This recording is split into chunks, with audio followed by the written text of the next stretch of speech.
ओम श्री गंगाई नाथाय नमः। जय श्री गुरुदेव, जय श्री दादा गुरुदेव। आप सबका बहुत बहुत स्वागत है आज के इस सत्संग में। मेरा नाम राज शिव है और मैं एक सिद्ध योग साधक हूँ और पिछले 10 वर्षों से जो है हम सिद्ध योग की साधना में हैं और पिछले 5 वर्षों से सत्संग करते हैं। सत्संग जो है ये मुख्य रूप से इसका जो मुख्य भाग है सत्संग का वो है हमारा परिवर्तन। जो भी साधना से, नाम जप से, ध्यान से जो परिवर्तन भौतिक जीवन में आते हैं, जो प्रकाश आध्यात्मिक जीवन का प्रकट होता है, जिससे भौतिक शांति होती है, त्रिविध ताप शांत होते हैं, तो ध्यान से जो भी परिवर्तन जीवन में आए या जो भी हमारा साक्षात्कार रहा उसको हम अपने अनुभवों को, अपने परिवर्तन को सत्संग के रूप में सबके साथ शेयर करते हैं और वही हमारा सत्संग है। आजकल कुछ दिनों से हम श्रीमद् भागवत का जो है अध्ययन कर रहे हैं और इससे पहले भी हम कुछ पुस्तकों का अध्ययन हमने किया है। पुस्तकों का अध्ययन मुख्य रूप से जैसे श्रीमद् भागवत है। श्रीमद् भागवत एक ऐसी पुस्तक है या ऐसी वाणी है, श्री हरि के गुणगान है इसमें और लोग इसे पढ़ते हैं क्योंकि वो पुण्य कमाना चाहते हैं, स्वर्ग आदि की कामना से भगवान का, गीता का पाठ करते हैं, अन्य आध्यात्मिक पुस्तकों का अध्ययन करते हैं। लेकिन हम वैसे नहीं करते। हम किसी भी मनोकामना के लिए कोई भी अध्ययन नहीं करते क्योंकि हम साधक हैं और साधना में हम नाम जप करते हैं। गुरु जी का दिया हुआ जो नाम जप है उसके अनुसार हम साधना में आगे बढ़ रहे हैं। जो भी हमारी स्थिति है उसके अनुसार हम साधना में हैं और किसी भी प्रकार की कुछ भी मनोकामना हमारी नहीं रहती किसी पुस्तक को पढ़ने से। पुस्तक को पढ़ने का अर्थ सिर्फ इतना ही है कि हमारे अंदर जो परिवर्तन आ रहा है, जो भक्ति, जो भाव, जो प्रेम, जो श्री हरि के प्रति हमारी जागृति या उनकी जो भी नॉलेज है, जितनी भी नॉलेज हमें प्राप्त हो रही है वो सब इन ग्रंथों में, वेदों में, उपनिषदों में, गीता में, अन्य पुस्तकों में वो होती है और उससे हमें सहारा मिलता है, एक आश्वासन मिलता है कि हम सही पथ पर हैं। तो ये हमारा अध्ययन है। श्रीमद् भागवत का अध्ययन हमारा स्वयं का अध्ययन है क्योंकि हम अपनी चेतना का अध्ययन करते हैं, इसीलिए हम ये पुस्तकें पढ़ते हैं। तो मुख्य रूप से जो सत्संग है वो किसी प्रकार की इच्छा, किसी भी प्रकार से कुछ भी संबंधित नहीं है, बस निष्काम है और हम पढ़कर भगवान को महसूस करना चाहते हैं भाव रूप में कि वो कैसे हैं और बस यही है। तो ऐसे हम अन्य पुस्तकों का अध्ययन बीच बीच में करते रहते हैं। तो अभी आजकल श्रीमद् भागवत का अध्ययन चल रहा है, 39वां दिन है और जनरली हम क्या करते हैं कि 2 भागों में सत्संग को विभाजित करते हैं। पहले भाग में हम अपनी चेतना से आने वाले परिवर्तन साधना के विषय में बताते हैं ताकि कोई नया साधक हो और साधना के विषय में जानकारी चाहता हो और साधना में आना चाहता हो, समर्थ सद्गुरुदेव की तलाश में हो, तो वो हमारे परिवर्तनों को अगर देखे और उसे लगे कि ये परिवर्तन अच्छे हैं और हम में भी ये परिवर्तन आने चाहिए, हम भी साधन पथ पर चलें, तो गुरुदेव की जानकारी हम उन्हें दे देते हैं। सिद्ध योग जो है जिसमें हम हैं वो निःशुल्क है। उसमें किसी भी प्रकार का कोई शुल्क नहीं है कि दीक्षा के लिए कहीं जाना पड़ेगा, कहीं आश्रम में जाना है या किसी शहर में जाना है दीक्षा लेने के लिए, या कोई बहुत बड़ा कुछ नियम होगा दीक्षा लेने का या फिर दीक्षा के बाद जीवन में कुछ नियम होगा।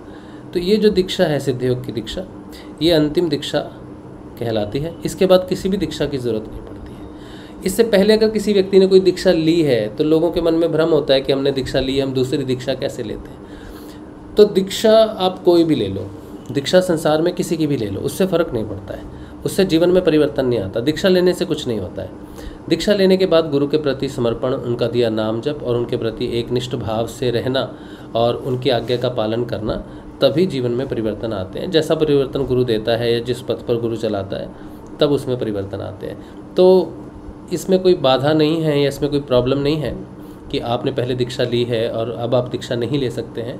आप दीक्षा ले सकते हैं और जो भी साधनाएं पहले कर रहे हैं या फिर कोई देवी का अनुष्ठान, देवता का अनुष्ठान, किसी प्रकार का कोई अनुष्ठान कर रहे हैं, उनको श्रद्धापूर्वक नमस्कार करना चाहिए, उनसे आज्ञा लेनी चाहिए कि अब हम जो है साधना करना चाहते हैं, साधन पथ पर आगे जाना चाहते हैं। तो बाकी की साधनाओं को हम जो है समर्पित करते हैं और जो भी देव है, देवी है, जो भी है वो अपने स्थान पर जो है विराजमान रहें, हमें आशीर्वाद दें।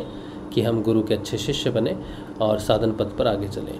ऐसी प्रार्थना के बाद सारी पूजाएं वगैरह जो भी आप करते हो वो सम्मान देना चाहिए उन देवी देवताओं को, आज्ञा लेके फिर गुरु का ध्यान करना चाहिए और गुरु का दिया मंत्र जप करना चाहिए। इसके अलावा सारे मंत्र जो हैं उस साधक के लिए गौण हो जाते हैं। सारी तपस्याएं, अन्य तपस्याएं, व्रत वगैरह जो कुछ भी आप करते हो वो सारा कुछ गौण हो जाता है, क्योंकि साधक का जीवन जो है वो आत्म जागृति की तरफ बढ़ता है।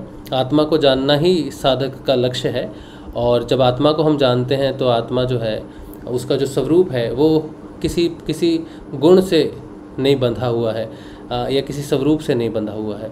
तो हम में जब आत्म जागृति होती है, गुरु की कृपा से होती है, तो आत्मा अपना स्वरूप प्रकट करती है। आत्मा को कोई देख तो नहीं सकता है, लेकिन उसका जो प्रकाश है, जैसे सूर्य है, सूर्य को हम नहीं देखते, हम सूर्य के प्रकाश को देखते हैं। जब सूर्य का प्रकाश आता है और हम सूर्य की तरफ देखते हैं तो वो चमकता हुआ दिखता है, प्रकाशित एक स्रोत दिखता है।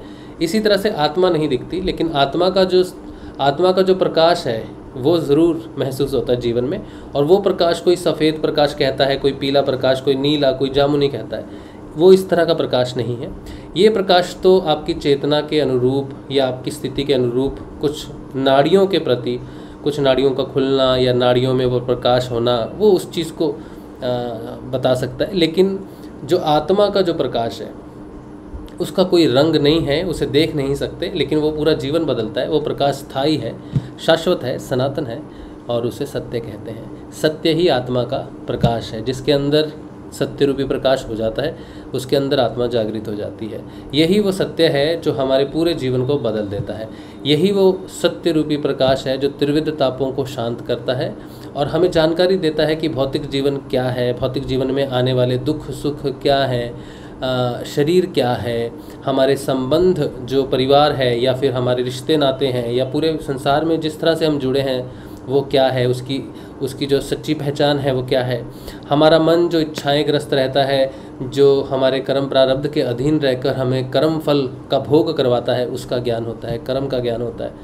और बुद्धि जो है वो स्वतंत्र होती है और उसमें बदलाव हो जाता है। भौतिक बुद्धि जो हम अपने आप को ट्रेन करते हैं स्कूल्स में जाके माता पिता से, या हमारे जो कुल है या हमारा जो भी शिक्षा रहती है, संस्कृति रहती है, देश या समाज जो कुछ भी रहता है, जिससे बुद्धि पहचानती है कि मैं भारतीय हूँ, मैं स्कूल में पैदा हुआ हूँ, ये मेरे माँ बाप हैं, ये सोसाइटी है, ऐसे रहना है, वैसे रहना है।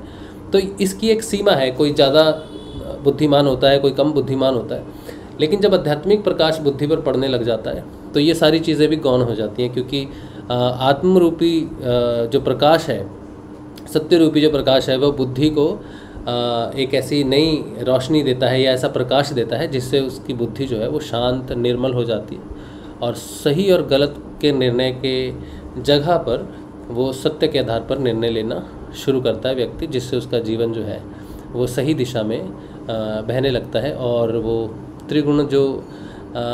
त्रिगुणात्मक प्रकृति है उससे भी वो आगे निकलता है और तीनों गुणों से मुक्त होकर त्रिगुणातीत में स्थित होता है, परम शांति को महसूस करता है, आनंदमय जीवन जीता है और अंतिम समय में ईश्वर का नाम लेता हुआ अपने शरीर को त्यागता है और फिर कभी जन्म और मृत्यु के चक्कर में नहीं पड़ता। तो ये वो आध्यात्मिक यात्रा है जिस पर हम चल रहे हैं और आप भी चल सकते हो।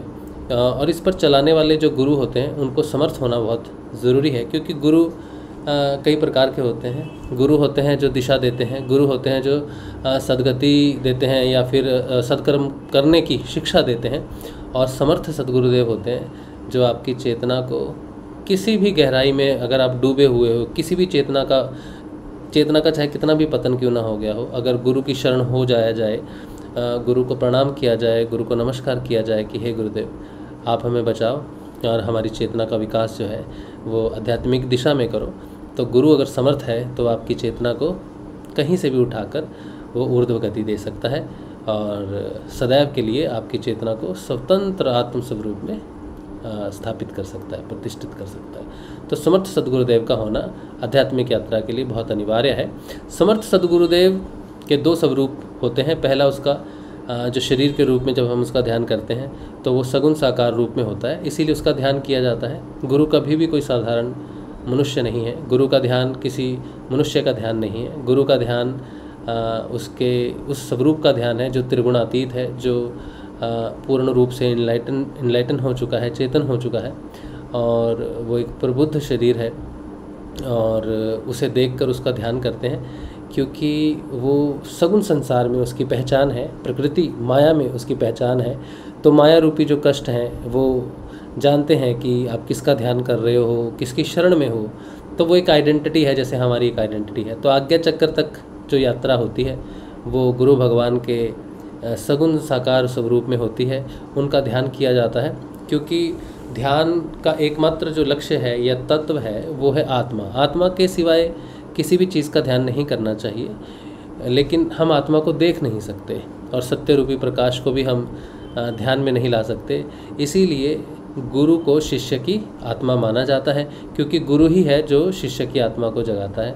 तो गुरु निर्गुण निराकार भगवान का, परमपिता का सगुण साकार रूप होता है। इसीलिए गुरु का ध्यान आत्मा का ध्यान माना जाता है। तो जब आप गुरु का ध्यान करते हैं तो किसी पुरुष का या किसी स्त्री, जो भी आपका गुरु है, कोई स्त्री या पुरुष नहीं होता है, वो आपकी आत्मा का स्वरूप होता है। तो उसका ध्यान करने का मतलब है कि आप त्रिगुणातीत की तरफ जा रहे हो। तो उनका ध्यान हमेशा आज्ञा चक्र पर किया जाता है। आज्ञा चक्र से ही प्रवेश द्वार है।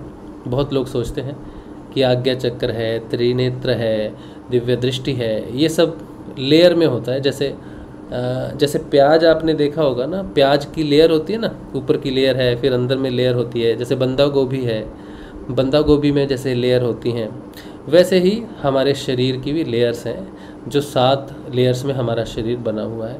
पहला जो लेयर है वो भौतिक शरीर का है, जो अन्न से बनता है, उसे हम अन्नमय शरीर कहते हैं, अन्नमय कोश कहते हैं। दूसरी जो लेयर है वो प्राण से बनी हुई है, उसे हम प्राणमय कोश कहते हैं।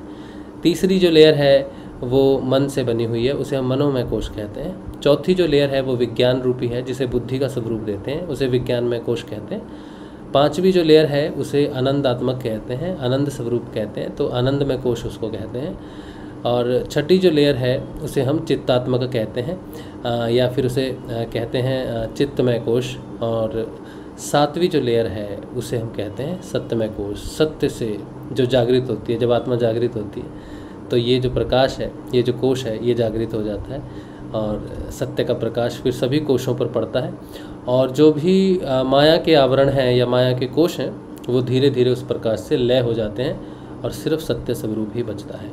तो 4 कोश हैं जो भौतिक हैं, जिसमें भौतिक जगत है, जिसमें सगुण साकार रूप से साधना होती है, और बंधन जो है वो भी 4 ही हैं। तो वो नीचे से ऊपर की तरफ यात्रा होती है उनकी, जिसे हम अन्नमय कोश, प्राणमय कोश, मनोमय कोश और विज्ञानमय कोश कहते हैं। ऊपर के 3 कोश नीचे की तरफ उतरते हैं।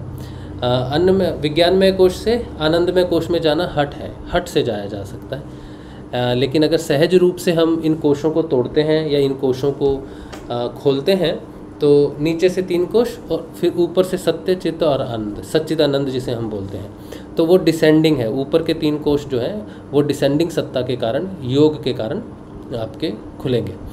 तो जब सत्य से योग होता है, जब आत्मा जागृत होती है, तो सत्य जो है फिर वो आपको डिसेंट कर कर आप में प्योरिटी, आपको प्योर करता है, आपकी चेतना को ऊपर उठाता है और पूरी तरह से माया से बाहर लेके जाता है। तो जो भी ट्रांसफॉर्मेशन होती है वो सत्य से होती है।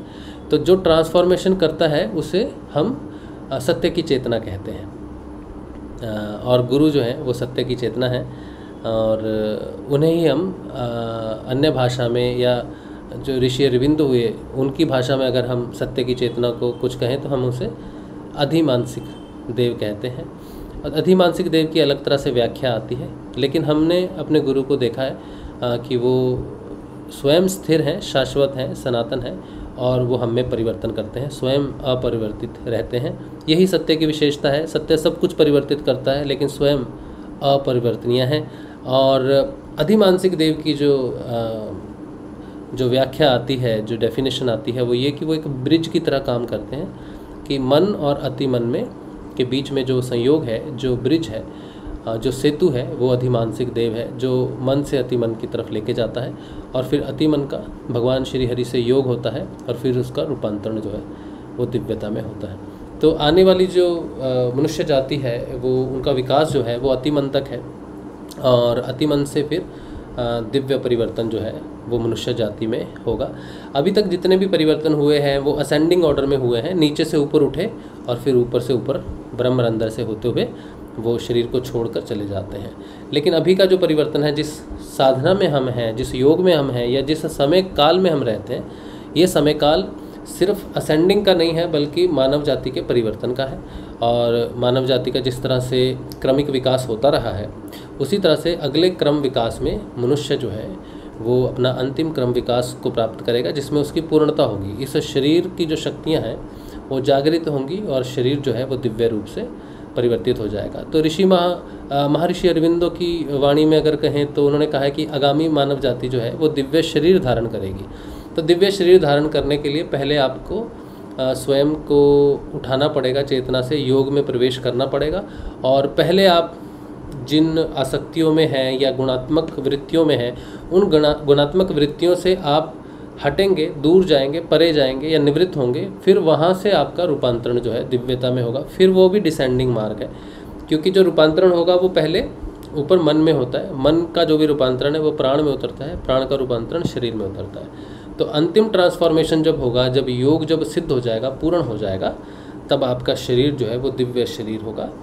दिव्य शरीर का अर्थ है कि आपके शरीर में कोई बीमारी नहीं है, किसी प्रकार का कोई मानसिक रोग नहीं है, किसी प्रकार का कोई प्राणिक रोग नहीं है, और चेतना का जो प्रवाह है या फिर विस्तार है वो प्रकाश से अति प्रकाश, अति प्रकाश से महा अति प्रकाश, इस तरह से प्रकाश की ओर ही बढ़ता जाएगा। तो आगे जो मनुष्य जाति है, जैसे अभी हम त्रिगुणात्मक प्रकृति के कारण तमोगुण अंधकार कहलाता है, रजोगुण जो है वो एक तरह का एक्सीलरेशन है, किसी भी चीज़ के पीछे पड़ जाओ तो पड़ जाओ, तो वो गुणात्मक है, अंधकार में हम कहीं भी भाग रहे हैं। लेकिन जब हमारा परिवर्तन हो जाएगा इस योग से, तब हम प्रकाशमय युग में रहेंगे। उस प्रकाशमय युग को, जैसे मैंने कहा ना कि आत्मा का जो प्रकाश है उसे सत्य कहा जाता है। तो जब आत्म जागृत व्यक्ति है कहीं पर जहाँ पर वो वास करते हैं, तो उसे उस प्रकाशमय युग को हम सत्य युग भी कहते हैं। तो प्रकाश और सत्य जो है दोनों एक दूसरे के पर्यायवाची हैं। मैं उसे प्रकाश युग कह रहा हूँ, सब उसे सत्य युग कह रहे हैं। तो सत्य के युग में रहने वाले प्रकाशित जो होंगे व्यक्ति होंगे, मनुष्य होंगे, वो एक बहुत ही दिव्य जीवन जिएंगे और मनुष्य को उसके अगले पड़ाव तक लेके जाएंगे। तो ये वो योग है। आप इस योग में आना चाहें और जानकारी चाहते हैं तो आपको कहीं आने जाने की ज़रूरत नहीं है, बस आपको मुझे मेरे व्हाट्सएप पर मैसेज भेजना है। मेरा व्हाट्सएप नंबर है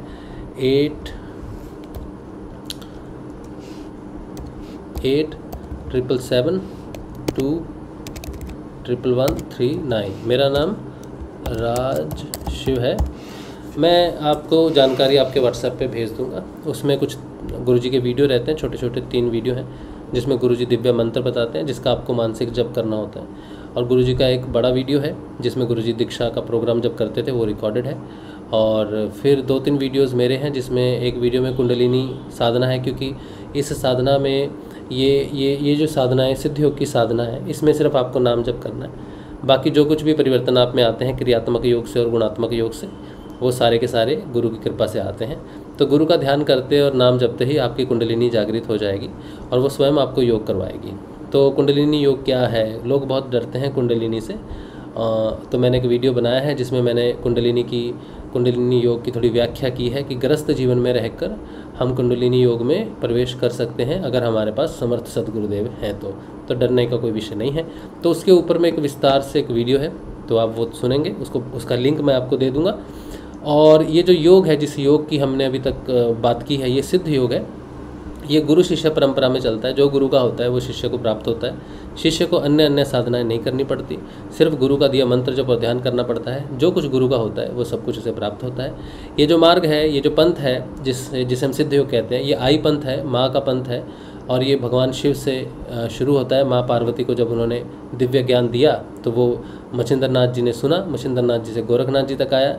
गोरखनाथ जी ने उस ज्ञान को 8 भागों में विभाजित किया। एक भाग जो रखा उसे आई पंथ कहा, माँ का पंथ कहा, जिसमें माँ कुंडलिनी जागृत होकर साधक को उसकी पूर्ण यात्रा करवाती है। साधक को कुछ नहीं करना पड़ता है, सिर्फ गुरु के प्रति समर्पित रहना पड़ता है और वो दिव्य नाम जो है वो जपना पड़ता है। तो ये आई पंथ है।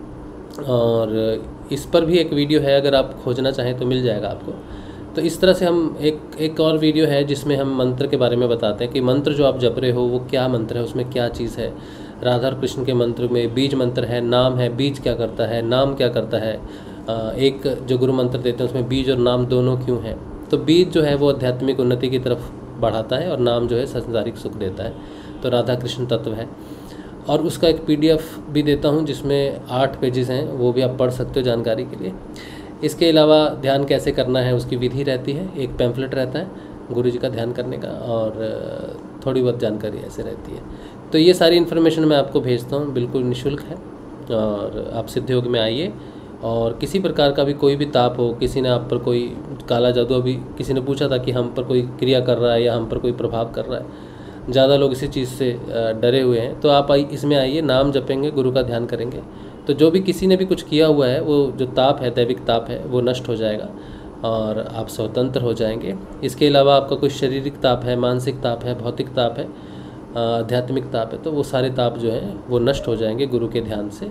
ऐसे बहुत सारे लोग हैं जिनके बहुत बड़ी बड़ी समस्याएं थी, बहुत बड़े बड़े दैविक ताप थे, गुरु भगवान को समर्पित किया और एक क्षण भी नहीं लगा उनको उस समस्या से निकलने के लिए। तो सारी बात आपकी पात्रता की है। आप समर्पण से गुरु भगवान का नाम जपेंगे, उनके बताए अनुसार साधना करेंगे, तो कोई भी रोग जो है वो असाध्य नहीं है, चाहे वो किसी भी स्तर का हो, शरीर का हो, प्राण का हो, मन का हो, बुद्धि का हो, दैविक हो, कुछ भी हो, तो सब कुछ क्योरेबल है और एक आनंदमय शांतिपूर्वक जीवन की तरफ आप बढ़ सकते हैं। तो ये इन्फॉर्मेशन है। बाकी जब साधन पथ पर आप चलोगे तो लोग पूछते हैं कितनी देर जप करना है, तो जप की एक गुरुदेव कहते हैं कि कुछ दिन आप अच्छे से जप करो, फिर आपके अंदर वो जप चलने लग जाता है, फिर आपको बहुत कष्ट करके नाम नहीं जपना पड़ता, फिर आपको जब याद आए तब नाम जपो, फिर आपको अनहदनाद की भी प्राप्ति हो जाती है। अनहदनाद आ जाता है तो फिर नाम मंत्र नहीं जपना पड़ता, फिर आपको नाद को सुनना पड़ता है ध्यान के समय, और रात को सोते समय सुनो, और जिस समय आप ध्यान में बैठोगे या शांत बैठे हो या निद्रा में जाने का समय है उस समय आप नाद का अध्ययन करो, और कभी समय मिले तो बीच में मंत्र जपो, लेकिन फिर मंत्र का कोई प्रेशर नहीं रहता है कि मुझे मंत्र जपना है। तो फिर साधना जो है गुरु कृपा से आगे बढ़ती है। तो बहुत सारे पड़ाव हैं, सब कुछ तो नहीं बताया जा सकता है। आप आओ साधना में, और जैसे जैसे प्रश्न होंगे वैसे आपको आगे जाते रहेंगे। कुछ लोग जुड़ जाते हैं गुरुदेव से, लेकिन वो नियमित रूप से इन्फॉर्मेशन उन्हें नहीं मिलती है। कुछ दिन सत्संग जरूर देखें, और प्रश्न हो तो प्रश्न जरूर पूछें। तो आप सत्संग नहीं देखोगे, प्रश्न नहीं पूछोगे, तो समझ में आ जाता है कि आप कुछ नहीं कर रहे, क्योंकि साधक के बहुत प्रश्न होते हैं। साधक जब चलता है तो उसके बहुत परिवर्तन होते हैं, तो छोटी छोटी बातें पूछता है तो समझ में आता है कि कुछ कर रहा है। लेकिन जो दीक्षा लेते हैं फिर प्रश्न ही नहीं पूछते, तो समझ में आता है कि ये एक फॉर्मेलिटी की तरह उन्होंने दीक्षा ले ली, उससे कुछ भी नहीं होता है। नाम नहीं जपोगे तो कुछ नहीं होगा, कोई कुछ नहीं कर सकता। गुरु कितना भी महान हो, अगर आप नाम नहीं जपोगे तो वो कुछ नहीं कर सकता। तो आपको नाम जपना पड़ेगा और गुरुदेव से जुड़ना पड़ेगा। एक बार जुड़ गए फिर आगे का काम गुरुदेव का है। ठीक है, चलिए। हाँ, रीना का एक प्रश्न है, कह रही हैं स्वाध्याय कैसे करते हैं। स्वाध्याय करते हैं जब हम कोई काम करते हैं और किसी को दोष नहीं देते हैं। सोचो कि कोई गलती हुई, कोई झगड़ा हुआ, कुछ भी हुआ, कोई काम किया आपने, उसमें हम कभी भी अपनी हमारी जो भी स्थिति रही उसमें हम किसी को दोष नहीं देते अपने कर्मों का। जैसे कुछ लोग कहते हैं ना, तुम्हारे कारण हो गया, तुम्हारे कारण हो गया। अपनी चिंताओं का कारण वो दूसरों को मानते हैं। जैसे बड़ी सिंपल सी बात है, जैसे कोई व्यक्ति, किसी ने किसी पर ब्लैक मैजिक कर दिया है ना, करते हैं ना लोग, करते हैं, मैं जानता हूँ, मुझे पता भी है। लोग कर देते हैं ब्लैक मैजिक, और किसी तरह की कोई क्रिया कर देते हैं, किसी मुसलमान से करवा देते हैं, किसी और तांत्रिक से करवा देंगे, इस तरह से क्रियाएं करवा देते हैं। तो लोग परेशान होते हैं, उनका जीवन जो है वो अस्त व्यस्त हो जाता है। अब ये जो चीज़ है, ये चीज़ें दो तरह से काम करती हैं। पहला तो ये कि जिस व्यक्ति पर ये किया जाता है वो खुद भी अंदर से तमोगुण उसके अंदर होता है, लालसा होती है, ईर्ष्या होती है, लोभ होता है, या झूठ बोलने की पूरी अच्छी कैपेसिटी होती है। जब हमारे अंदर अवगुण होते हैं तो ये इस प्रकार की क्रियाएं जो हैं वो हम पर चल जाती हैं। और दूसरी बात ये है कि जब कोई कुछ भी करता है तो वो सिर्फ आपके जीवन में आप तक पहुंचने का एक माध्यम भर है। इस बात का यकीन लोगों को आता ही नहीं है। लोग कहते हैं नहीं, हमने कुछ नहीं कहा, हम बड़े इनोसेंट हैं, हमें तो भगवान ने गलत ही पकड़ लिया है, हमारे जीवन में ऐसा दुख नहीं होना चाहिए, हम बहुत अच्छे हैं। हमने किसी का नुकसान नहीं किया। लेकिन इस संसार में कोई भी व्यक्ति, किसी भी व्यक्ति को एक खरोंच तक नहीं लगती अगर उसके कर्म प्रारब्ध में नहीं है तो जादू टूना ब्लैक मैजिक तो बहुत दूर की बात है, तामसिक क्रिया तो बहुत दूर की बात है। आपके भाग्य में नहीं है तो आपको नहीं मिलेगा, और आपके भाग्य में है तो फिर बचना भी मुश्किल है। लेकिन ऐसी ही चीज़ों के लिए हम भगवान की आराधनाएं करते हैं, गुरु की शरण में जाते हैं। और गुरु के बारे में कहा जाता है, कर्ता करे ना कर सके गुरु करे सो होए। तो स्वाध्याय जो है वो आपको आपने स्वयं के विषय में स्वयं को सुधारना ही स्वाध्याय है। गलतियाँ होती हैं, जैसे मैं आपको मैं थोड़ा सा आपको देता हूँ। जब मैं साधना में शुरुआती दौर पे था, जागृति के बाहर, जागृति से पहले जब तक हम साधक रहते हैं तब तक तो स्वाध्याय का तो नामो निशान पता भी नहीं चलता है कि स्वाध्याय क्या होता है। आप तो बड़े आपने पूछ लिया है कि स्वाध्याय कैसे करते हैं, हमको तो इस बात का मालूम भी नहीं था। तो आप किस स्टेज पे हैं उस पर डिपेंड करता है कि आपकी जागृति आपको किस तरह लेके जा रही है। तो स्वाध्याय जनरली होता है सत्य के साथ। जैसे सोचिए एक बहुत अंधेरा कमरा है, उस अंधेरे कमरे में आपने कुछ खोजना है लेकिन कुछ दिखाई नहीं दे रहा, तो आपको सहायता चाहिए किसकी? लाइट की।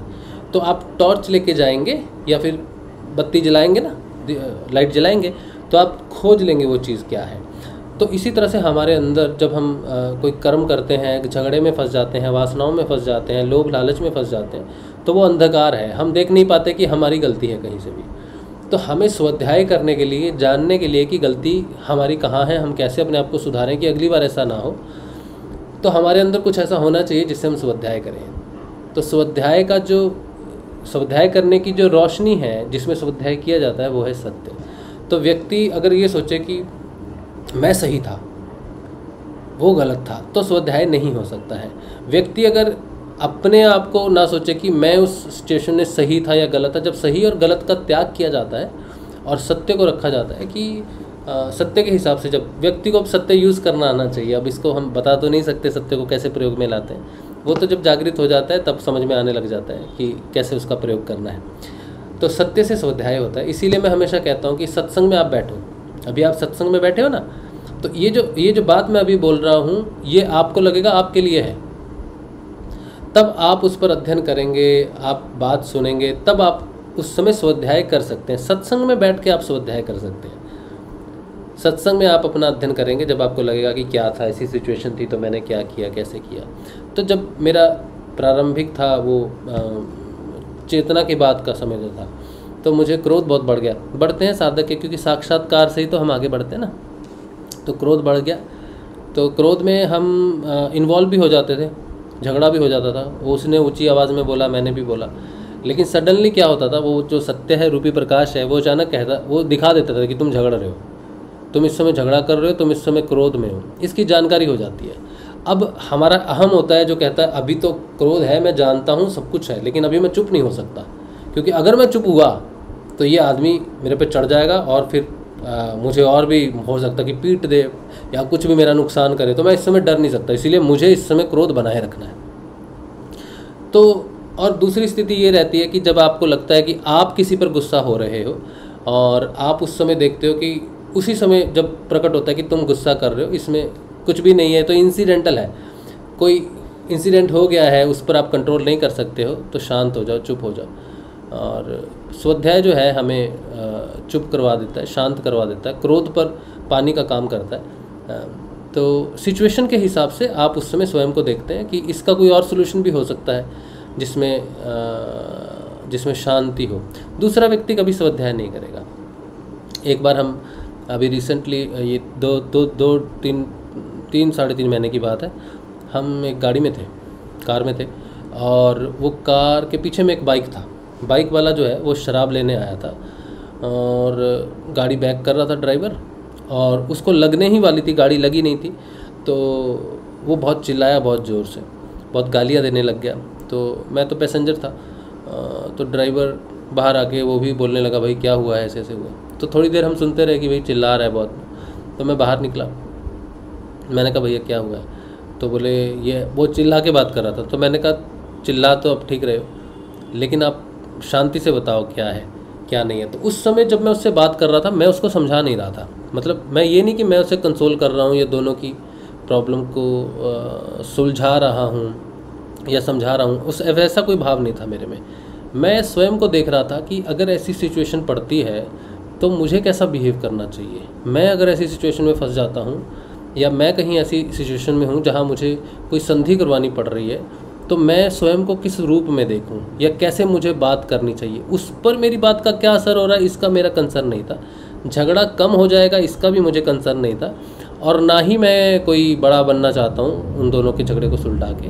मैं उस समय ये देख रहा था कि मैं कैसा महसूस कर रहा हूँ इस समय, मुझे कैसा महसूस हो रहा है, या वो उसका गुस्सा मुझे प्रभावित कर रहा है कि नहीं कर रहा है। तो उस इंसिडेंट में हालांकि मैं इन्वॉल्व हूँ, फिज़िकली इन्वॉल्व हूँ, बात कर रहा हूँ उनसे और वो सब कर रहा हूँ, लेकिन फिर भी मेरा कोई ये कंसर्न नहीं है कि मुझे कोई सुलझाना है या मुझे कोई सोल्यूशन देना है या मैं कुछ कर रहा हूँ। उस समय मेरी सारी दृष्टि मेरे ऊपर है कि मेरे उसकी आवाज़ से मेरे प्राणों में क्या प्रभाव पड़ रहा है, मेरे मन पर कैसा प्रभाव पड़ रहा है, उसकी गाली से मैं प्रभावित हो रहा हूँ कि नहीं हो रहा हूँ। तो सारा जो केंद्र था वो मैं खुद था, और मेरा बिल्कुल उनके प्रति कोई समझ रहे आप, मेरा उनके प्रति कुछ नहीं था। तो थोड़ी देर में वो व्यक्ति शांत हो गया, और बड़ा अजीब सा हुआ ये बात, क्योंकि वो शांत हो नहीं रहा था। लेकिन मैंने उससे बहुत शांति से और प्रेम से बात की, और इस बात का अनुभव उसे हो गया कि ये मैं जितना भी चिल्ला रहा हूँ ना, ये इस व्यक्ति पर कोई असर नहीं हो रहा है। और वही बात थी, क्योंकि मैं यही देख रहा था कि उसका मेरे पर असर हो रहा है कि नहीं। झगड़ा क्या है इससे मुझे फ़र्क नहीं पड़ रहा था। तो मैंने जितनी देर उससे बात की, मेरी वॉइस टोन वही रही और मेरी बात भी एक ही रही कि आप इस बात को धीरे बोल सकते हैं, नुकसान होता तो वो भर देता, वो तो नहीं भरते हैं, भाग जाते हैं। मैंने कहा भाग जाते हैं वो तो आप अजम्पशन कर रहे हो कोई भाग रहा है, और वैसे भी आपका नुकसान हुआ नहीं है। आप चिल्ला रहे हो, आप घटना से पहले घटना को घटना बना दे रहे हो। तो आप समझो इस बात को कि क्यों चिल्ला रहे हो। वो भी रास्ते पे काम कर रहा है, आप भी काम करते हो, आप चल रहे हो, वो चल रहे, ठीक है, तो क्या है। तो इस तरह से हम बात कर रहे थे। तो उसने देखा कि ये बंदे पर मेरी चिल्लाने का कोई मतलब नहीं है। तो फिर वो शांति भाव से उसने बात की कि ऐसा हो जाता तो कोई भरता नहीं है। मैंने कहा नहीं, ऐसी बात नहीं है, सभी एक जैसे नहीं होते हैं। ठीक है, वो तो माफ़ी भी मांग रहा है आपसे, और वो शांत होकर चला गया। तो अब इसमें बात ये थी कि हमने उसको शांत नहीं किया, या मेरी बातों से वो शांत नहीं हुआ। वो शांत इसलिए हुआ कि उसे मालूम चल गया कि उसका प्रभाव मुझ पर नहीं पड़ रहा है।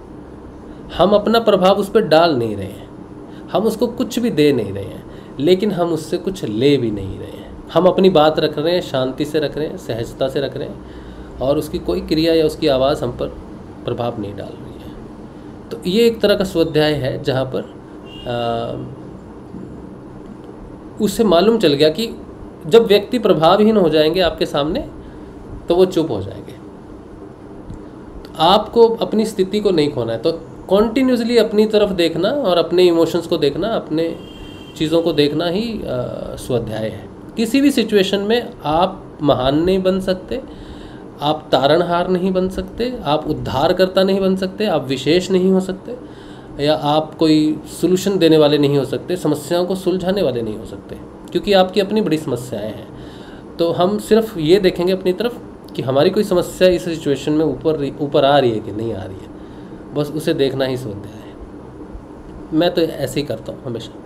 और कोई बात मेरे विरोध में हो तो हम उसे एक्सेप्ट कर लेते हैं चुप से, और हमें बड़ा अच्छा लगता है जब हमें हमारी गलती मिलती है। ऐसा नहीं कि हम गलती मिलने पर अपनी गलती को छुपाते हैं, पहले बहुत करते थे ऐसा, लेकिन अभी कोई गलती मिलती है तो हमें बड़ा आनंद आता है उस गलती को देखकर कि हाँ सही है, गलती तो है। तो प्रसन्न होता है मन गलती देखकर, छुपाने की इच्छा नहीं करती, और भी उजागर करते हैं उसको, और भी चार चांद लगा के अपनी बातों से उस गलती को और सामने लाते हैं कि हाँ हमने पहचान लिया तुमको, अब तुम यहाँ नहीं रहोगे, जाओ। तो हम उससे हार जीत से फ़र्क नहीं पड़ता और बड़ी शांति मिलती है। गलतियों को देख लेना और समझ लेना और उनका त्याग कर देना, उससे बहुत शांति मिलती है, बहुत अच्छा लगता है, बहुत अच्छा लगता है, मतलब क्या ही बताएं। हाँ, अच्छा लगता है। तो यही है स्वाध्याय। ये आपका ऑरा है। हाँ, ये आप कह सकते हो कि व्यक्ति का ऑरा बदलने लग जाता है, और ऑरा जो है वो फिज़िकल में नहीं है। जैसे सोचो कि ये पानी का गिलास है ना, ठीक है, इसमें पानी है, ये गिलास है, स्टील का है, ठंडा है, अब मैं इसको टच कर रहा हूँ, मुझे ठंडा फील हो रहा है क्योंकि मेरे बॉडी का टेम्परेचर गर्म हो सकता है, इसीलिए मुझे ये ठंडा लग रहा है। इसका टेम्परेचर कम है, मेरा टेम्परेचर थोड़ा ज़्यादा है, तो ये मैंने इसको टच किया ना, तो मैं इसको फील कर रहा हूँ कि ये ठंडा है ना। तो मुझे पता चला ना कि ये ठंडा है ना, इसके बारे में जानकारी हुई। तो लेकिन ये वैसे ही हम जब किसी से बात करते हैं, मेरी भाषा से, मेरी बात से किसी को जानकारी हो, वो ऑरा नहीं है। बात करना, फिजिकल अपीयरेंस ऑरा नहीं कहलाती। ऑरा होता है सूक्ष्म। जैसे प्रकृति है, ठीक है, इस कमरे में आप जिस कमरे में बैठे हो, आप अपने कमरे को देखो और बताओ कि आपके कमरे में तमोगुण कहाँ है, रजोगुण कहाँ है, सतोगुण कहाँ है। फिर गली में जाओ, पता करो प्रकृति में कहाँ तमोगुण है, रजोगुण है, कहाँ सतोगुण है। तो आप कहोगे मंदिर में सतोगुण है, या कोई खंडर वीरान अंधकार में पड़ी हुई जगह में तमोगुण है, या फिर कहीं बिजनेस इवेंट्स हो रहे हैं वहाँ रजोगुण है। वो रजोगुण के प्रभाव में जरूर है, लेकिन आप प्रकृति का रजोगुण, तमोगुण, सतोगुण देख नहीं सकते, आइडेंटिफाई नहीं कर सकते। तो लेकिन प्रकृति के अंदर तो तीनों गुण हैं और हमारे अंदर भी तीनों गुण है ना। हम भाषा से सोचो किसी पर क्रोध करते हैं, कि ज़रूरी नहीं है कि हम क्रोधित हों। जब मैं अपने बेटे को डांटता हूँ ना आजकल, तो मैं उसे डांटता हूँ तो उसे पता चलता है कि मैं उसे डांट रहा हूँ, लेकिन मेरे अंदर क्रोध नहीं होता उसको डांटते समय। हमको मालूम है कि हम सिर्फ उसको एक समझाने के लिए, सही रास्ते पे लाने के लिए अपनी आवाज़ को ऊंचे कर रहे हैं और इस तरह से हम बात कर रहे हैं। लेकिन हम जानते हैं कि और जब वो, क्योंकि बच्चों को डांटो तो बच्चे रिप्लाई करते हैं, तो जब वो रिप्लाई करता है तो वो तो एंगर में है, तो हम उसको दूसरी तरह से समेट लेते हैं, क्योंकि हम एंगर में नहीं हैं। हमको जितना उसको समझाना है वहाँ तक आवाज़ है। जैसे ही वो रिप्लाई करेगा क्रोध में आके, या फिर हम बदल देते हैं बात को, क्योंकि हमारे कंट्रोल में है हमारा इमोशन। तो ये जो प्रकृति है, इसके जो तीनों गुण हैं, ये सूक्ष्म है।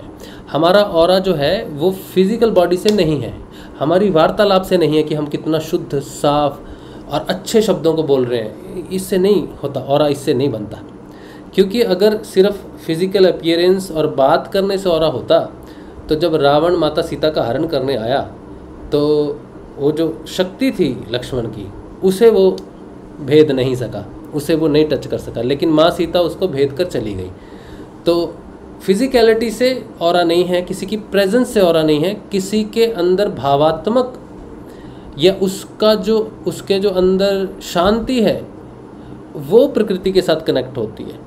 प्रकृति के गुण के साथ हमारे अंदर का गुण जब कनेक्ट होता है, तब हमारा ऑरा जो है वो प्रकृति के साथ उतनी दूर तक फैल जाता है। तो संतों के ऑरे होते हैं, किसी का 1 किलोमीटर, 10 किलोमीटर, 20 किलोमीटर, इस तरह से ऑरे होते हैं। जब आश्रम बनते थे ना, ऋषियों के आश्रम बनते थे, तो उनकी आश्रम की एक बाड़ होती थी, मतलब एक आउटलाइन होती थी, जिसे हम बोलते हैं ना कि इतना आश्रम जो है ऋषि का है।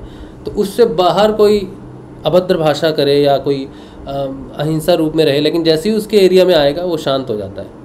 तो ये वो, और अब तो ऋषि तो पता नहीं कुटिया में बैठा तपस्या कर रहा है, लेकिन वो उधर शेर जो है वो हिंसा त्याग देता है और शांत हो जाता है, और किसी प्रकार का कोई ऐसा कार्य नहीं करता।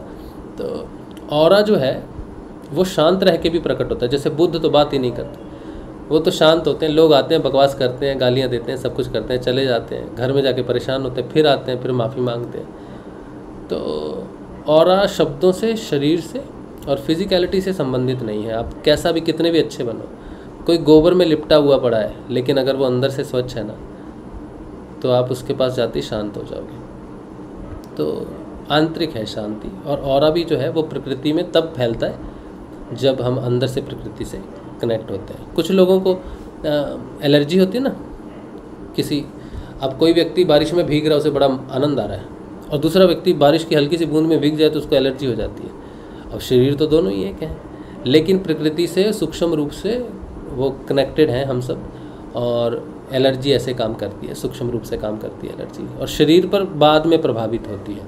तो जो भी आपके अंदर आंतरिक परिवर्तन आएगा वो फिजिकल में बाद में आएगा, पहले सूक्ष्म परिवर्तन है। जो भी घटना घटती है पहले सूक्ष्म में घटती है, फिर वो भौतिक रूप से जो है रूप लेती है। तो ऑरा वैसे काम करता है। और कुछ लोग कहते हैं ना, ऑरा को लॉक कर दिया है ना मैंने सुना ऐसा, इनका ऑरा सफ़ेद है, इनका ऑरा काला है, ये सब बातें करते हैं। ये सब कुछ नहीं। व्यक्ति गुणात्मक है, वही गुणों के हिसाब से उसका प्रभाव पड़ता है लोगों में। और ऑरा को लॉक करना जो है, ऑरा को लॉक करने का टेक्निक ये क्या करते हैं नहीं मालूम, लेकिन ऑरा को लॉक करने का मतलब है कि आप मन पर नियंत्रित करो।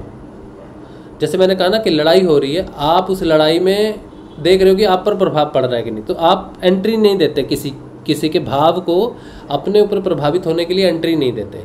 तो वो आंतरिक स्वाध्याय और आंतरिक जागृति है। आपकी आंतरिक जागृति ही आपको लॉक करती है, आपके ऑरा को लॉक करती है। और ऐसे ऑरा को लॉक करने की ज़रूरत ही नहीं होती। ऑरा को लॉक करना क्यों है? ऑरा को तो फैलना चाहिए। ऑरा को लॉक वो लोग करते हैं जिनके अंदर कुछ गलती है और उन्हें लगता है कि कोई व्यक्ति हमारे अंदर घुस सकता है, हम पर कोई प्रभाव या क्रिया कर सकता है, हमें डिस्टर्ब कर सकता है, तो हम अपने ऑरा को लॉक कर देते हैं। ये कौन सी टर्म है मुझे समझ नहीं आती। लेकिन अगर आपके अंदर शांति है और आपका ऑरा पवित्र है, तो आप संसार में कहीं भी चले जाओ, कितने भी खतरनाक स्थान में चले जाओ, जहाँ आप बैठे होंगे वहाँ पर सिर्फ शांति होगी। चाहे वह भूत है, प्रेत है, पिशाच है, कुछ भी है, अगर आपके अंदर शांति है ना, तो कोई आपको टच नहीं कर सकता। और प्रेतों का भी परिवर्तन हो जाएगा, सिर्फ आपकी प्रेजेंस से हो जाएगा। नेगेटिविटी छू नहीं सकती, आपको छू नहीं सकती। तो वो आंतरिक है, कोई प्रोसेस नहीं है उसको बाहर निकालने का। आप अंदर से परिवर्तित हो जाओ, बाहर सब कुछ परिवर्तन अपने आप हो जाता है। कोई गुणात्मक व्यक्ति आप पर किसी प्रकार का प्रभाव नहीं डालता। ना तमोगुणी प्रभाव डाल सकता है, ना रजोगुणी, और ना ही सतोगुणी प्रभाव डाल सकता है, किसी प्रकार से कुछ नहीं। सतोगुणी व्यक्ति भी बड़े प्रभाव करते हैं, माला करो, ये करो, ये पुण्य करो, ये दिन चल रहा है, ये एकादशी, ये वो सब, ये करो, इससे ये होगा, बड़ा प्रभाव डालते हैं सकारात्मक, जो सात्विक वृत्ति में होते हैं, पूजा पाठ में होते हैं। लेकिन कुछ भी प्रभाव नहीं पड़ता आप पर। आप जान जाते हो सत्य को कि जो अंदर से शांत हो गया है, बाहर से सारी क्रियाएं शांत हो जाती हैं उसकी।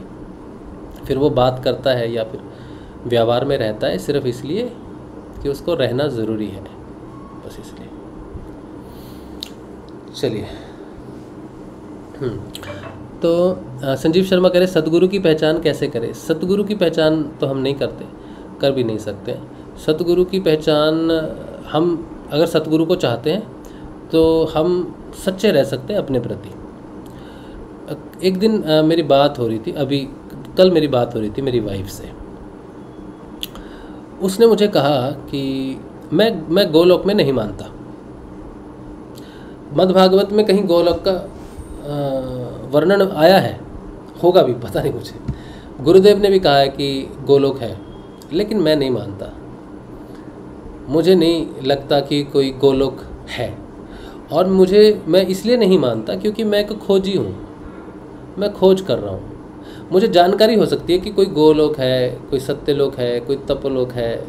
जैसे अभी हमने पढ़ा ना, तो मुझे 7 लोकों की जानकारी हो गई। अब मैं मानता हूँ कि वो 7 लोक हैं। भूलोक है, भूलोक है, स्वहलोक है, महरलोक है, तपलोक है, जनलोक है, और मुझे इसकी जानकारी भी है आंतरिक रूप से। और लेकिन गोलोक की मुझे जानकारी नहीं है। कोई भी कहे, भगवान श्री कृष्ण भी कहें कि गोलोक है, तो हम मान नहीं सकते। हम खोजी हैं, हमें खोजना है, हमें सत्य हो सकता है, तो उस सत्य को खोजना है मुझे। तो सद्गुरु वो है जो आपको रहस्य तो बताता है, लेकिन आपको कहता कि खोज तुमको करनी है।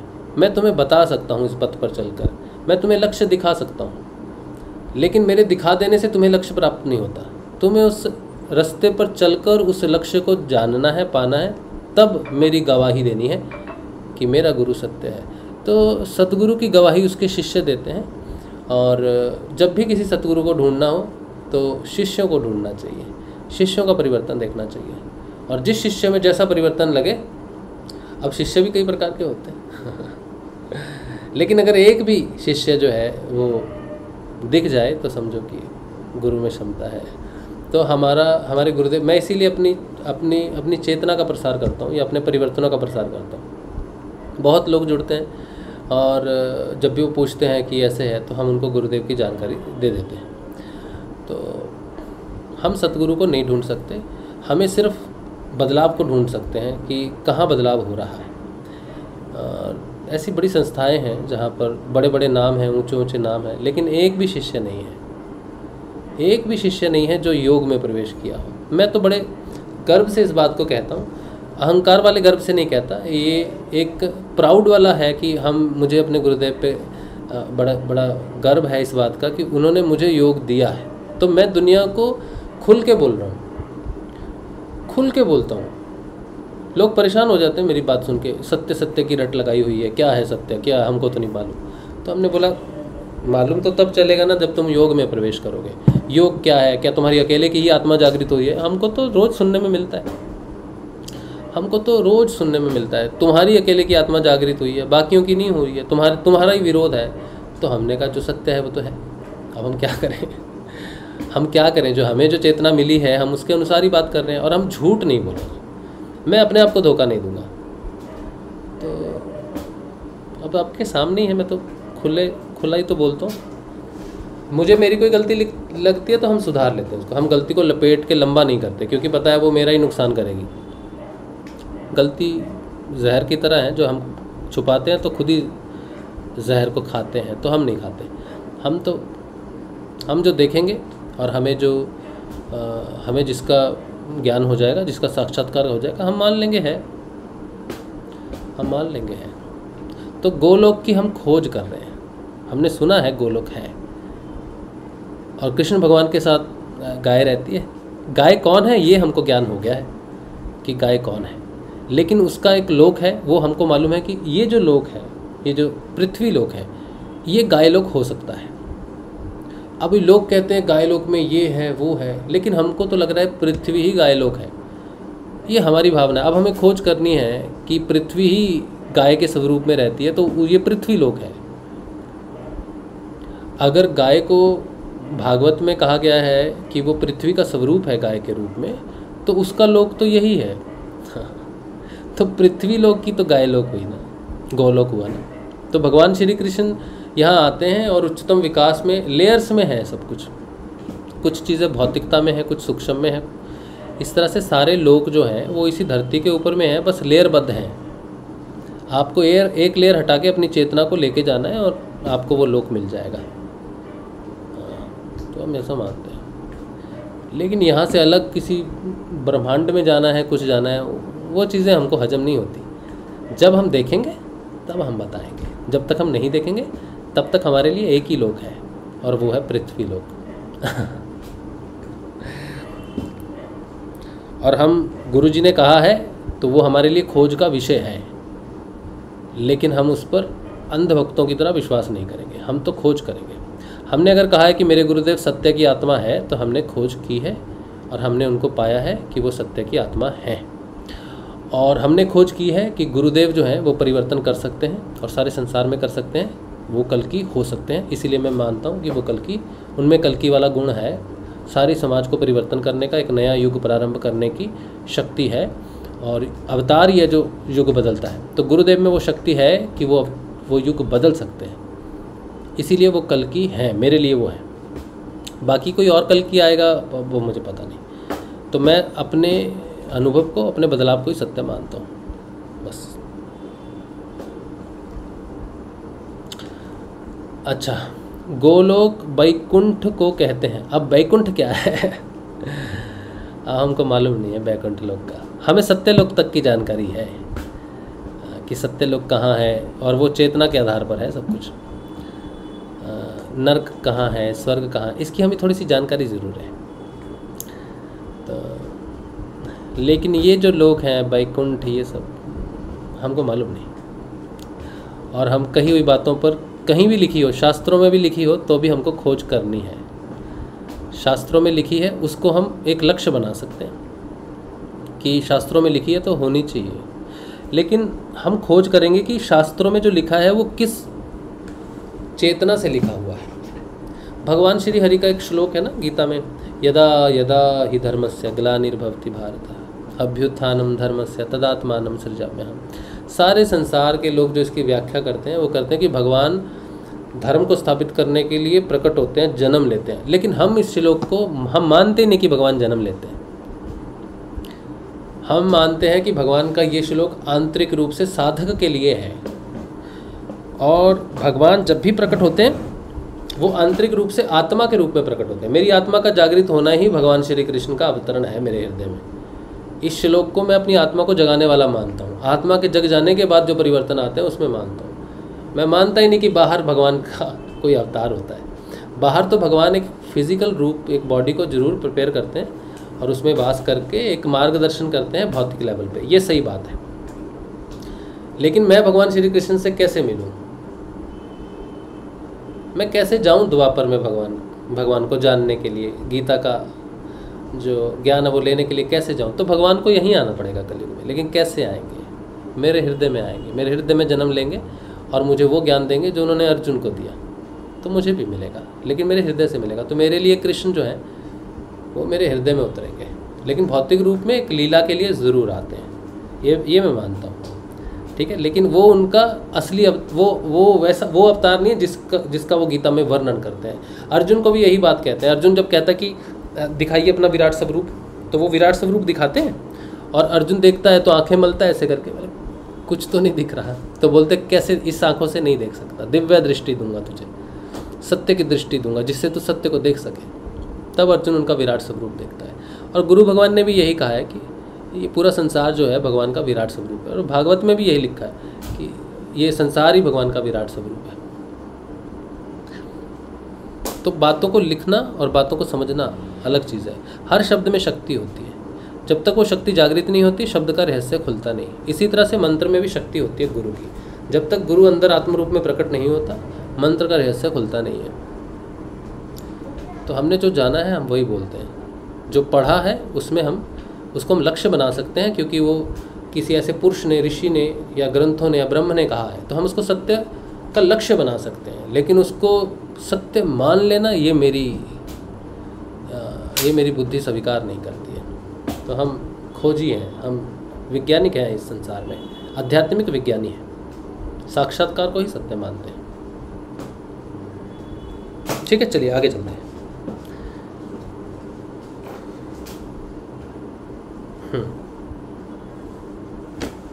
अब हम पढ़ेंगे श्रीमद्भागवत, अध्ययन करेंगे श्रीमद्भागवत अध्ययन।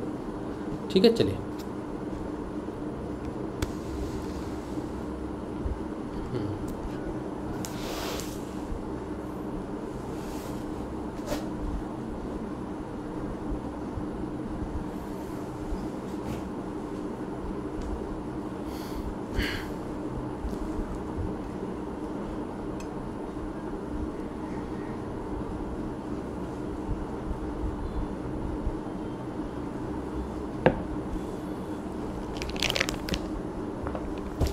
हम पढ़ रहे हैं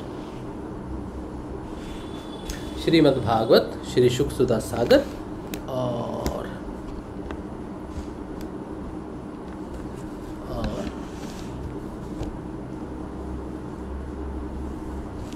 इसमें हम पढ़ रहे हैं तृतीय स्कंद और 14वां अध्याय आज पढ़ रहे हैं। पिछले अध्याय में हमने पढ़ा कि कैसे हिरणाक्ष का जो है, हिरणाक्ष पृथ्वी को लेके जल में घुस गया और भगवान ने वराह अवतार लिया और पृथ्वी को जल से निकाला। और अब हम पढ़ेंगे दीति का गर्भधारण। दीति जो है वो माता है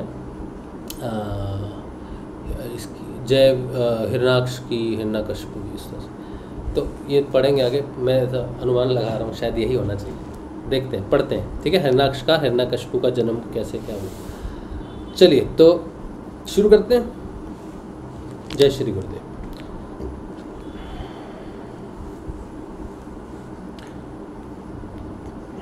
चौदहवां अध्याय, दीति का गर्भधारण। श्री शुकदेव जी कहते हैं, राजन,